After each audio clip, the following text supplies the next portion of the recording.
अस्सलामुअलैकुम। आज हम लोगों ने क्लास 6 मैथमेटिक्स की एक्सरसाइज 3.3 को कंटिन्यू करना है क्वेश्चन नंबर 5 से। क्वेश्चन नंबर 1 to 4 चैनल पे ऑलरेडी अपलोडेड है। अगर उनमें से कोई क्वेश्चन आप देखना चाहते हैं या किसी क्वेश्चन में आपको कोई इशू है तो वो आप उससे जाके देख सकते हैं। अगर अभी तक आपने चैनल को सब्सक्राइब नहीं किया तो चैनल को सब्सक्राइब करके बेल आइकन प्रेस कर लें ताकि जैसे ही कोई न्यू वीडियो अपलोड हो आपको उसकी नोटिफिकेशन रिसीव हो जाए। एक्सरसाइज को स्टार्ट करते हैं क्वेश्चन नंबर 5 से। क्वेश्चन नंबर 5 है, find the difference between the largest and smallest share when ₹160 is share among 3 friends in the ratio 1:6:9। 3 friends हैं, उनमें हम 160 रुपीज़ को डिवाइड कर रहे हैं। डिवीजन की रेशो 1:6:9 है और हमने ये चेक करना है कि लार्जेस्ट और स्मॉलेस्ट शेयर के दरमियान में डिफरेंस कितना है। इस क्वेश्चन में हम लोग डिफरेंस कैलकुलेट करने के लिए लार्जेस्ट और स्मॉलेस्ट शेयर सबसे पहले ये कैलकुलेट करेंगे कि ईच फ्रेंड का शेयर था कितना।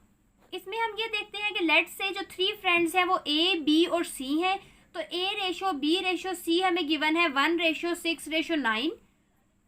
सम ऑफ रेशो कैलकुलेट करेंगे तो इन तीनों रेशोज का सम कर लेंगे, यानी 1 + 6 + 9 आंसर आ जाएगा 16। हम लोगों ने लास्ट वीडियो में देखा था कि जब भी हम किसी एलिमेंट के corresponding total number of shares या total number of value calculate कर रहे होते हैं तो हम ये देखते हैं कि हमने जिस एलिमेंट के कोरस्पॉन्डिंग टोटल वैल्यू कैलकुलेट करनी है उसके रेशो में क्या वैल्यू गिवन है, divided by sum of ratio multiply by total amount या टोटल वैल्यू जो हम डिवाइड कर रहे हैं। तो यहाँ पे हम ए का शेयर कैलकुलेट करने के लिए ये देखते हैं कि हमारे पास A:B:C में ए के कोरस्पॉन्डिंग जो वैल्यू थी वो थी 1, तो हम 1 को डिवाइड करेंगे सम ऑफ रेशो से और मल्टीप्लाई करेंगे टोटल अमाउंट से, तो हमारे पास ए का शेयर आ जाएगा। इसको जब हम सिंप्लीफाई करेंगे तो हमारे पास ए का शेयर आ रहा है 10। इसी तरह बी पर्सन का शेयर कैलकुलेट करने के लिए हम ये देखते हैं कि बी के कोरस्पॉन्डिंग जो रेशो में हमारे पास वैल्यू गिवन है वो है 6 को हम डिवाइड करेंगे सम ऑफ रेशो से यानी कि 16 से और मल्टीप्लाई करेंगे टोटल अमाउंट से जो हम डिस्ट्रीब्यूट कर रहे हैं। तो इससे हमारे पास जब हम सिंप्लीफाई करेंगे तो आंसर आ जाएगा ₹60। इसी तरह लास्ट थर्ड पर्सन का शेयर कैलकुलेट करने के लिए हम ये देखते हैं कि रेशो में उसके कोरस्पॉन्डिंग वैल्यू गिवन है 9। इस वैल्यू को हम डिवाइड करेंगे टोटल सम ऑफ रेशो से और मल्टीप्लाई करेंगे टोटल अमाउंट से जो हम डिस्ट्रीब्यूट कर रहे हैं, तो यहाँ से हमारे पास सी पर्सन का शेयर आ जाएगा 90। क्योंकि क्वेश्चन में हम लोगों ने लार्जेस्ट और स्मॉलेस्ट शेयर के दरमियान में डिफरेंस निकालना था, लार्जेस्ट वैल्यू हमारे पास आ रही है 90 और स्मॉलेस्ट वैल्यू हमारे पास आ रही है 10। अगर हम 90 और 10 के दरमियान में डिफरेंस निकालेंगे तो हमारे पास difference between largest and smallest share आ जाएगा 90 - 10। 90 में से 10 को माइनस करेंगे तो हमारे पास डिफरेंस आ जाएगा 80 रुपीज़। क्वेश्चन नंबर 6 हमें गिवन है, A sum of money is divided among 3 people in the ratio 15:18:7. Calculate the share of each in the amount of ₹1600. इस क्वेश्चन में हम लोगों के पास 1600 रुपीज़ हैं जो कि हम 3 लोगों में डिवाइड कर रहे हैं इन द रेशो 15:18:7 और हम लोगों ने हर पर्सन के कोरस्पॉन्डिंग जो शेयर आ रहा है वो कैलकुलेट करना है। लास्ट क्वेश्चंस की तरह हम लोग ईच पर्सन का शेयर कैलकुलेट करने से पहले ये जो रेशो गिवन है इनका सम करेंगे। सम ऑफ रेशो कैलकुलेट करेंगे तो हमारे पास आ जाएगा 15 + 18 + 7। सम करेंगे तो आंसर आ जाएगा 40। फर्स्ट पर्सन का शेयर कैलकुलेट करने के लिए हम ये देखेंगे कि हमारे पास जो इनकी रेशो गिवन है उसके कोरस्पॉन्डिंग फर्स्ट पर्सन की वैल्यू गिवन है 15 को डिवाइड करेंगे सम ऑफ रेशो से और मल्टीप्लाई कर देंगे उस टोटल अमाउंट से जो हम डिवाइड कर रहे हैं। अब जब हम यहाँ पे इसकी सिंप्लीफिकेशन करेंगे 0 से कैंसिल हो जाएगा।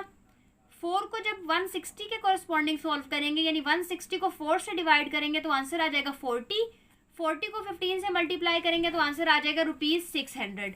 तो ए पर्सन का शेयर आ जाएगा 600। इसी तरह बी पर्सन का शेयर कैलकुलेट करने के लिए हम ये देखेंगे कि रेशो में जो बी के कोरस्पॉन्डिंग वैल्यू है वो है 18, तो हम 18 को डिवाइड करेंगे सम ऑफ रेशो से मल्टीप्लाई बाय टोटल अमाउंट, इससे हमारे पास आ जाएगा बी पर्सन का शेयर। और लास्ट पर्सन का शेयर कैलकुलेट करने के लिए सेम इसी तरह हम ये चेक करते हैं कि इन रेशो में हमारे पास सी के कोरस्पॉन्डिंग जो वैल्यू गिवन है वो है 7। यानी कि इसकी रेशो में वैल्यू है 7। इसको हम डिवाइड करेंगे सम ऑफ रेशो से, मल्टीप्लाई बाय टोटल अमाउंट, तो हमारे पास C% का शेयर आ जाएगा। क्वेश्चन नंबर 7 है, a sum of money is divided in the ratio 3:5:9। Calculate the smallest share given that the largest share is ₹369। इस क्वेश्चन में हमें गिवन है कि हमारे पास कोई स्पेसिफिक अमाउंट ऑफ मनी थी जिसको हमने 3% में डिवाइड किया है इन द रेशो 3, 5 एंड 9। जब हमने लार्जेस्ट शेयर जो एक पर्सन को दिया है वो 369 है, तो स्मॉलेस्ट शेयर हम लोगों ने कैलकुलेट करना है। इसमें हम ये देखते हैं कि हमारे पास A:B:C गिवन है 3:5:9 और लार्जेस्ट शेयर गिवन है 369। हमारे पास जिस तरह हम रेशो को सिंप्लीफाई करते हुए सेम नंबर से डिवाइड करते हैं, इसी तरह हम एक्चुअल वैल्यू या एक्चुअल शेयर कैलकुलेट करते हुए भी सब रेशो वाले एलिमेंट्स को सेम नंबर से मल्टीप्लाई करते हैं। तो हम यहाँ पे ये देखते हैं कि क्योंकि हमें लार्जेस्ट शेयर गिवन है, तो रेशो में हमारे पास जिस भी पर्सन के कोरस्पॉन्डिंग लार्जेस्ट वैल्यू गिवन है उससे हम लोगों ने इस लार्जेस्ट शेयर को डिवाइड करना है। जैसे कि यहाँ पे हमारे पास लार्जेस्ट वैल्यू 3:5:9 में 9 है, तो हम अपने लार्जेस्ट शेयर को डिवाइड करेंगे 9 से। जब हम इसको डिवाइड करते हैं 9 से, तो हमारे पास ये पूरा पूरा डिवाइड होकर इसका क्वोशंट आता है 41, यानी कि डिवाइड करके आंसर आता है 41। जो भी आंसर आया है इसको हम इन तीनों टर्म से मल्टीप्लाई करवा देंगे, तो हमारे पास इन तीनों का एक्चुअल शेयर आ जाएगा। तो हम यहाँ पे 3 को मल्टीप्लाई करवा देंगे 41 से, सेम इसी तरह 5 को मल्टीप्लाई करवाएंगे 41 से और 9 को मल्टीप्लाई करवाएंगे 41 से। 3 को 41 से मल्टीप्लाई करवाएं तो आंसर आता है 123। 5 को 41 से मल्टीप्लाई करवाएं तो आंसर आता है 205 और 9 को 41 से मल्टीप्लाई करवाएंगे तो आंसर आएगा 369। लार्जेस्ट शेयर हमारे पास 369 आ रहा है जो कि उन्होंने हमें गिवन दिया था। स्मॉलेस्ट शेयर यहाँ पे हमारे पास इन तीनों में 123 है, तो हमारे पास इस क्वेश्चन में स्मॉलेस्ट शेयर का आंसर आ जाएगा ₹123। क्वेश्चन नंबर 8 है, N alloy consist of 3 metals X, Y and Z। Calculate the ratio X:Z given that X:Y is 2:3 and Y:Z is 5:4। यहाँ पे हमारे पास कोई एलॉय है जो कि 3 एलिमेंट से मिलके बना है या 3 मेटल्स से मिलके बना है। वो मेटल्स हैं X, Y और Z। X और Y की रेशो है 2:3, Y और Z की रेशो है 5:4 और हमने X और Z की रेशो कैलकुलेट करनी है। तो X और Z की रेशो कैलकुलेट करने के लिए पहले हमें इन तीनों की रेशो कैलकुलेट करनी पड़ेगी।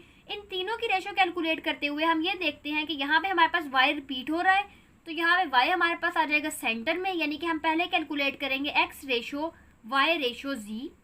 तो इस क्वेश्चन में हम लोगों ने कैलकुलेट करना है X:Y:Z। X:Z गिवन है 2:3, Y:Z गिवन है 5:4। ये रेशो कैलकुलेट करने के लिए हम इसको मल्टीप्लाई करवाएंगे। मल्टीप्लिकेशन सेम उसी पैटर्न पे करवानी है कि हमारे पास सबसे पहले ये 2 मल्टीप्लाई होगा इस 5 से, ये आ जाएगा 10। फिर 5 मल्टीप्लाई होगा 3 से, 5 3 = 15, इसका आंसर आ जाएगा 15। और लास्ट ये 3 मल्टीप्लाई होगा 4 से, 3 4 = 12, तो ये आ जाएगा 10:15:12। अब रेशो में फर्स्ट एलिमेंट है X और लास्ट एलिमेंट है Z।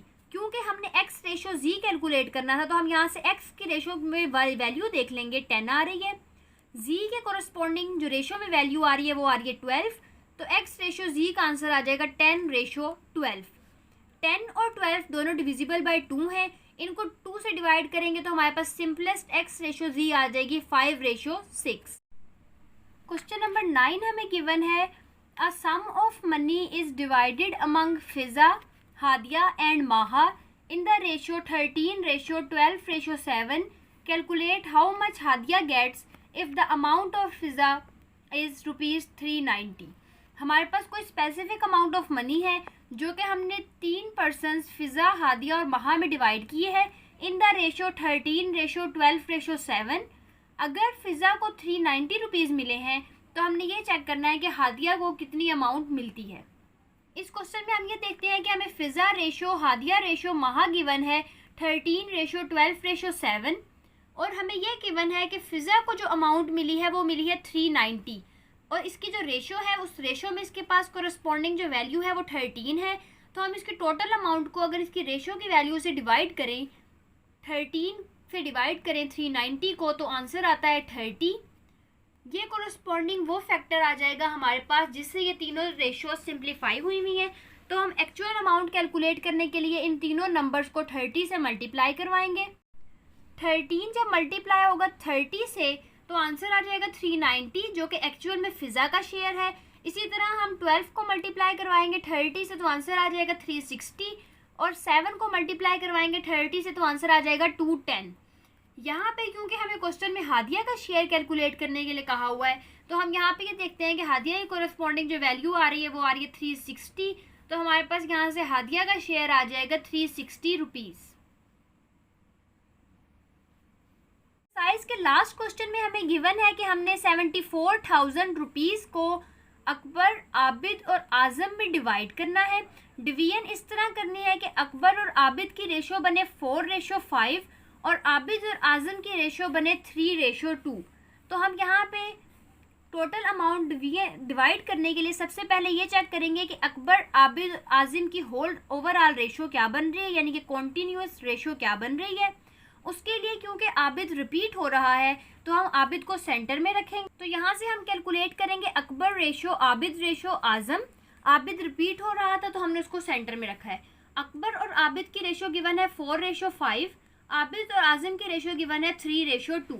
तो इनकी कंबाइंड कॉन्टिन्यूस रेशो कैलकुलेट करने के लिए हम सबसे पहले 4 को मल्टीप्लाई करेंगे 3 से। 4 3 12 तो इसके कोरस्पॉन्डिंग वैल्यू आ जाएगी 12। नेक्स्ट वैल्यू कैलकुलेट करने के लिए हम इन दोनों टर्म्स को मल्टीप्लाई करेंगे 3 5 15 और लास्ट में हम इन दोनों को मल्टीप्लाई करेंगे इस डायरेक्शन में। तो 5 को 2 से मल्टीप्लाई करेंगे, आंसर आ जाएगा 10। अकबर रेशो, आबिद रेशो, आजम हमारे पास आ जाएगा 12:15:10। अब हमने ये चेक करना है कि कितनी अमाउंट ईच पर्सन को मिली है, यानी कि अकबर, आबिद और आजम का सेपरेट शेयर कैलकुलेट करना है। हम लोगों ने प्रीवियस क्वेश्चन में देखा कि जब भी शेयर कैलकुलेट करना होता है तो हम इस रेशो के कोरस्पॉन्डिंग जो भी वैल्यू आई होती है, यानी इस पर्सन के कोरस्पॉन्डिंग जो भी वैल्यू आई है, इसको सम ऑफ रेशो से डिवाइड करेंगे और मल्टीप्लाई कर देंगे टोटल अमाउंट से। तो यहाँ पे हम लोग अकबर का शेयर कैलकुलेट करने के लिए सबसे पहले ये देखते हैं कि हमें सम ऑफ रेशो कैलकुलेट करनी पड़ेगी। रेशो का सम करें तो 12 + 15 + 10 का आंसर आता है 37। अकबर के रेशो में सबसे पहले अकबर के कोरस्पॉन्डिंग जो रेशो में वैल्यू आई है वो आई है 12। तो हम इस 12 को डिवाइड करेंगे सम ऑफ रेशो 37 से, मल्टीप्लाई करेंगे टोटल अमाउंट 74,000 से। इसकी सिंप्लीफिकेशन करके हमारे पास अकबर का शेयर आ जाएगा 24,000 रुपीज़। सेम इसी तरह हम लोग आबिद का शेयर कैलकुलेट करेंगे। आबिद का शेयर कैलकुलेट करने के लिए भी हम ये देखते हैं कि हमारे पास रेशो में जो आबिद के कोरस्पॉन्डिंग वैल्यू आई है वो आई है 15। तो हम 15 को डिवाइड करेंगे सम ऑफ रेशो से, मल्टीप्लाई करेंगे टोटल अमाउंट से, तो हमारे पास आबिद का शेयर आ जाएगा। लास्ट हम लोग आजम का शेयर कैलकुलेट करने के लिए भी ये देखते हैं कि आजम के कोरस्पॉन्डिंग जो हमारे पास इनकी रेशो में वैल्यू गिवन है वो है 10। तो हम 10 को डिवाइड करेंगे सम ऑफ रेशो 37 से और मल्टीप्लाई करेंगे टोटल अमाउंट 74,000 से। कटिंग करके अगर हम सिंप्लीफाई करें तो हमारे पास यहाँ से आजम का शेयर आ जाएगा ₹20,000।